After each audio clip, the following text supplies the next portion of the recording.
चंद्र और शक्ति और वो महाशक्ति। नहीं, ये आप चलो मुझे ओमकार का आप समझाओ हाँ। मैया। ओम जो है, पहले ओम क्या होता है? हाँ। ओम यानी क्या? ओके, ओम उसमें कितने अक्षर है? अ, उ और म। ओके, साइलेंट म है ओम, बराबर। जिसको ब्रह्मा, विष्णु और महेश्वर ये तीन कहा जाता है। जो तीन जो हम जब लिखते हैं तब उसमें ये तीन लग के ऐसा किया तब वो अ, उ और म जुड़ता है। जब उसको उकार बोलता है, ऐसे आकार होता है, ठीक है ना, तब वो बनता है पूरा यूनिवर्स, संसार है वो। उसके ऊपर जब अर्धचंद्र एक बनता है, वो चंद्र अर्धचंद्र है, वो क्रिया शक्ति, ज्ञान शक्ति और इच्छा शक्ति, ये तीन शक्तियों का समूह है। और बिंदी है और शून्य, वो है पराशक्ति। तो यानी ओम जो हम लिखते हैं, हाँ, उसमें सारा ब्रह्मांड, हाँ, और शक्ति, शक्ति, मतलब ब्रह्मांड और शक्ति पूरा का पूरा ब्रह्मांड और शक्ति, पूरा संसार आ गया ओम के अंदर। इसलिए इसको प्रणव कहा जाता है। क्या कहते हैं? प्रणव। ओम को क्या जाता है? प्रणव कहा जाता है, बीज नहीं कहा जाता। प्रणव यानी यानी प्रथम। प्रथम जिनकी, जिस ऊर्जा की, जिस दिव्य शब्द और दिव्य तरंग, शब्द तरंग की जो उत्पत्ति हुई है, वो ओम है। ठीक है। तो ओम जो हम लिखते हैं किसी भी मंत्र के आगे, जैसे छोटा सा मंत्र है ओम नमः शिवाय, तो इस मंत्र को 5 अक्षर का मंत्र बोला जाए कि 6 अक्षर का मंत्र बोला जाए? अभी ओम नमः शिवाय अगर हम बोलते हैं तो हम सीधा किस ऊर्जा से जुड़ते हैं? समस्त वैश्विक ऊर्जा से जुड़ जाते हैं, समस्त ब्रह्मांड की ऊर्जा से जुड़ जाते हैं। क्योंकि ओम यानी हमने एक पहले तो स्वीकार करना, ओम अक्षर हर व्यक्ति यूनिवर्सल रूप में नहीं यूज करता। समझ में आया आपको? जो सनातन संस्कृति से जुड़े हुए मंत्र है उसके आगे ओम लगता है। सनातन यूनिवर्सल होते हुए भी अलग अलग संस्कृति के जोड़ से जुड़े हुए लोग जो है उसको ओम को अलग अलग, कोई आम बोलते हैं, कोई ओम बोलते हैं, अलग अलग से बोला जाता है। लेकिन हम लोग जो है वो ओम बोलते हैं, यानी वो प्रणव, यानी वो प्रारंभ है, प्रथम अक्षर है वो। अ, उ और म, ये तीन अक्षर की सबसे प्रथम रचना हुई, इसीलिए इसको प्रणव कहा जाता। प्रणव, प्रणव का अर्थ फिर से बारंबार, उसी के द्वारा अन्य शब्दों का, अन्य अक्षरों की उत्पत्ति, उसी के बाद अन्य अक्षरों की उत्पत्ति। ठीक है, लेकिन ओम नमः शिवाय, इसमें ओम जो है वो ओम नमः शिवाय 5 अक्षर का मंत्र गिना जाएगा कि 6 अक्षर का? षडाक्षर गिना जाएगा। षडाक्षर गिना जाएगा। ठीक है। तो मैया जब हम नवाण मंत्र बोलते हैं, हमने जो सुना है ओम ऐम ह्रीम क्लीम चामुंडाये विच्चे, तो इसको 9 अक्षर का मंत्र कहा गया है। तो यहाँ पर ओम की गिनती 10वें अक्षर के रूप में क्यों नहीं की जाती? हाँ,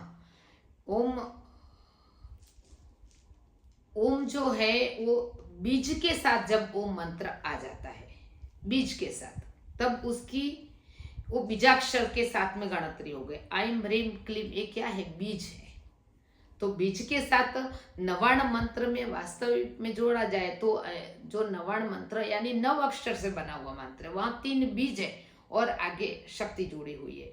तो उसको ओम के साथ जिनको करना है वो करे, न करना है तो नवाण मंत्र में ओम अक्षर नहीं जुड़ा हुआ है। हम बोलते हैं, हम स्वीकार करते हैं और बोलते हैं तो अच्छी बात है, नहीं तो बोलने की आवश्यकता उसकी नहीं होती।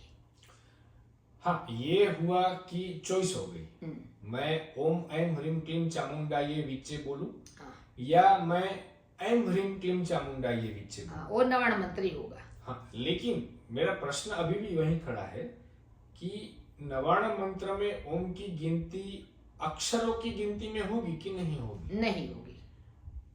तो हम पंचाक्षरी मंत्र जो लोग बोलते हैं नमः शिवाय वाला, वहां उसकी गिनती षडाक्षर में क्यों करते हैं? हाँ, षडाक्षर में इसलिए किया जाता है कि वो शैव है, पुरुषत्व। ओम नमः शिवाय जब हम बोलेंगे तब उसमें कोई बीज नहीं आता। ओके, तो आपका जहां बीज जुड़ जाता है वहां ओम की गिनती नहीं आती। ओके, तो सीधा सीधा ये हुआ कि Yes. जहाँ बीजाक्षर के साथ ओमकार लगा हुआ है, लगा है तो वहाँ उस प्रणव की गिनती वहाँ नहीं होती, अक्षर में नहीं गिना नहीं गिना जाएगा। जाता। और कहीं बीजाक्षर नहीं है हम्म, और ओमकार लगा हुआ है तो ओम को अक्षर में गिना गिना जाएगा। जाता है। जैसे एक आपको उदाहरण दूं कि ओम नमो भगवते वासुदेवाय, इसको कितने आप गिनो अक्षर? ओम नमो भगवते वासुदेवाय कितने अक्षर हो गए? 12। 12। इसको द्वादशाक्षरी मंत्र कहा जाता है भगवान नारायण का। ठीक है, यहाँ ओम की गिनती की नहीं, इसको यहाँ इसको द्वादशाक्षर करी क्योंकि इसमें बीज नहीं है, इसलिए वो संपूर्ण ओम की गिनती गई, इसलिए ओम को अक्षर के साथ जोड़ा गया है, इसलिए इसको द्वादशाक्षरी कहा जाता है। पंचाक्षरी मंत्र में ओम नमः शिवाय नहीं है क्योंकि जब आप ओम नमः शिवाय का जाप करते हो तब वो षडाक्षरी उसका सीधा प्रमाण भी कि उसको न्यास के साथ कहा जाता है। जब आप कोई भी ओम नमः जैसे गायत्री मंत्र आप बोलते हैं, ओम भूर्भुवः स्वः है ना, ओम के साथ ओम के अक्षर में उसकी गिनती होती है।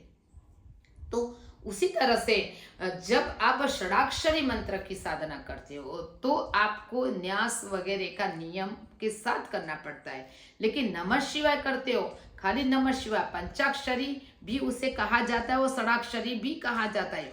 ओम जुड़ेगा तो तब आपको न्यास और उसका विधान के साथ एक जगह पर बैठ करके उसकी उपासना की जाती है, और खाली नमः शिवाय आप बोलते रहो वो नाम स्मरण हो गया, उसमें कोई नीति नियम पालने की आवश्यकता नहीं होती। इसीलिए वो सब लोग किसी भी स्थिति में कर सकते हैं। ओम जहाँ आ जाते वहाँ उसकी एक मर्यादा है। क्यों मर्यादा है? क्योंकि सिद्धि आप ब्रह्मांड की एक ऊर्जा से जुड़ते हैं, तो अगर वो आप घूमते फिरते करोगे तो एक ऊर्जा से आप नहीं जुड़ पाते हो, तो जो आपको लाभ होना चाहिए, जो बेनिफिट होना चाहिए ओम नमः शिवाय का, वो आप नहीं ले पाओगे। इसलिए जहां ओम अक्षर लगता है तो वो मंत्र बनता है। तो एक खास ध्यान रखना है कि आप नक्की करो, इसलिए कलयुग केवल नाम आधारा, नाम आधारा, वो वहां नाम है, नाम स्मरण की महिमा है। जैसे नमः शिवाय नाम स्मरण हो गया, जय जहां लगता है जिस मंत्र, वो नाम स्मरण हो गया, जयकारा हो गया। वो कभी भी कहीं भी कर लो, रोड पर कई अवस्था में आप कर सकते हो, लेकिन जहां मंत्र की बात आती है तो जहां ओम लगता है, बीज लगता है, तो वो मंत्र बना जाता है। वो खास ब्रह्मांड की ऊर्जा से तुम जुड़ते हो और उसकी महिमा, उसका प्रभाव ज्यादा होता है। ये